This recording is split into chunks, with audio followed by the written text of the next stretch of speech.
মজুদদারি কিংবা দ্রব্যমূল্যের ঊর্ধ্বগতিতে ইসলাম কি ভূমিকা পালন করেছে যার প্রতিরোধ করার জন্য যদি একটু বলতেন। আলহামদুলিল্লাহ, আলহামদুলিল্লাহি কাফা ওয়া সালামুন আলা ইবাদিহিল্লাযিনা ইসতাফা মা বাদ।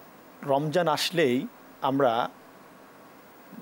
দ্রব্যমূল্যের ঊর্ধ্বগতি দেখতে পাই। আচ্ছা, যে বহির্বিশ্বে যখন রমজান মাসের চাঁদ দেখা যায় বা রমজান মাস আসে, যেমন আল্লাহ রসুল সাল্লাল্লাহু আলাইহি সাল্লাম যেমন রমজান মাসের পূর্ব প্রস্তুতি, রমজান মাসের প্রস্তুতি গ্রহণ করতেন। যেমন রজব মাস আসলেই আল্লাহ নবী দোয়া করতেন, আল্লাহুম্মা বারিক লানা ফি রজব ওয়া শাবান ওয়া বাল্লিগনা রমাদান।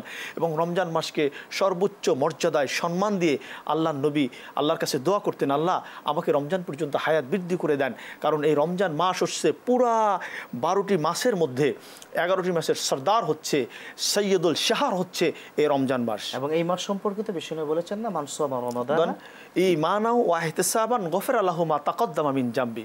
যেহেতু এই মাসে কোরআন নাজিল হয়েছে, এই মাসে লাইলাতুল কদর রয়েছে, এই মাসে ইতিকাফ রয়েছে, এই মাসে 1 টাকা দান করলে 70 টাকা দানের সওয়াব রয়েছে এবং বিগয়রি হিসাব।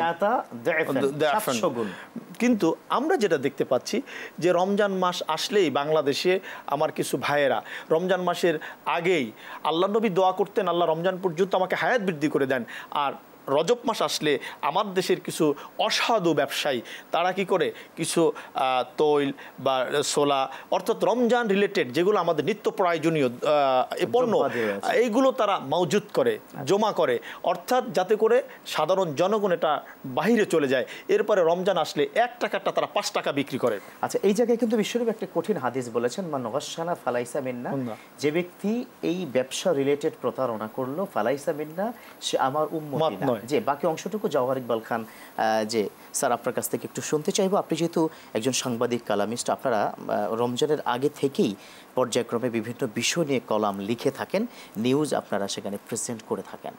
এই যে দ্রব্যমূল্যের ঊর্ধ্বগতিতে যে একটা বিশাল সিন্ডিকেট টিম তারা দীর্ঘ সময় ধরে যে কাজ করছে, রমজান আসলেই 4 মাসের ইনকাম একসাথে 1 মাসে করে ফেলবে, এই বিষয় নিয়ে আপনাদের জোরালো ভূমিকা আছে কিনা সামাজিক এই জায়গা থেকে যদি আপনি একটু আলোচনা করেন।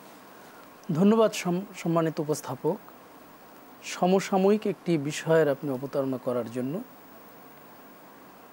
বাস্তব সত্য হলো যে আলোচক মহোদয় উদাহরণ টানলেন যে অন্যান্য দেশ, আমাদের মধ্যপ্রাচ্য, যদি আমরা পার্শ্ববর্তী দেশের কথা বলি, যে আমরা সেখানে দেখি যে যদি কোনো ধর্মীয় অনুষ্ঠান হয়, সেটা পূজা পার্বণ, এমনকি পার্শ্ববর্তী দেশ ইন্ডিয়ার কথাও যদি বলি, রমজানেও আমি দেখেছি, আমি একবার কলকাতায় গেলাম, আমাকে বলল যে এটার রেট এত, আপনাকে 5 রিয়াল কম। কেন?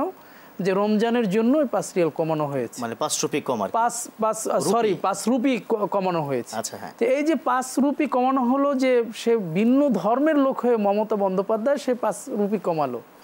অথচ আমাদের দেশে কি দেখতে পাই, যখন রমজানের চাঁদ দেখা, তো রমজানের ঘ্রাণ আসা শুরু করে 1 মাস আগে থেকেই, 1 মাস আগে থেকেই তারা যে সিন্ডিকেট তৈরি করে, তারপর সেখানে মজুদ কৃত্রিম সংকট তৈরি করা হয়। সেখানে আজকে দেখেন যে ভোজ্য তেলের দাম, এই যে খোলা তেল এবং তেল পাওয়াই যাচ্ছে না, সেটা তো রমজানের 3-4 দিন আগে থেকে আমরাও দেখেছি, মার্কেটে গিয়েছি, তেল নেই। তবে এক্ষেত্রে একটা বিষয় যদি আপনি একটু বলতেন, যেহেতু আপনি সাংবাদিক নেতা বা আপনারা যারা সম্পাদকীয়দের বা সহকারী সম্পাদকদের আপনি নেতা আছেন, আপনি জানেন যে আমরা যারা ভোগ্য মানে ভোক্তা কনজিউমার লেভেলে যারা আছি, আমাদেরও কি একটু দোষ আছে কি না যে আমরা পুরো মাসের বাজারটা একদিনে করার প্ল্যান করি রমজান আসলেই? আসলে এই কথাটা একটা হতাশাজনক কথা।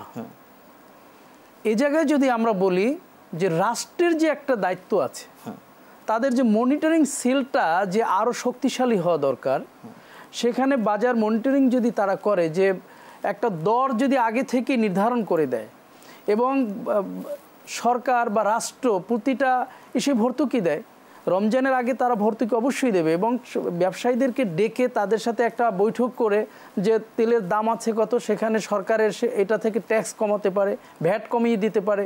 অর্থাৎ একটা ক্রয়ের সীমার মধ্যে যদি এই এটা একজন যে ক্রেতার যে ক্রয়ের সীমার মধ্যে যদি এটা থাকে, তাহলে কিন্তু কোনো সমস্যা হয় না।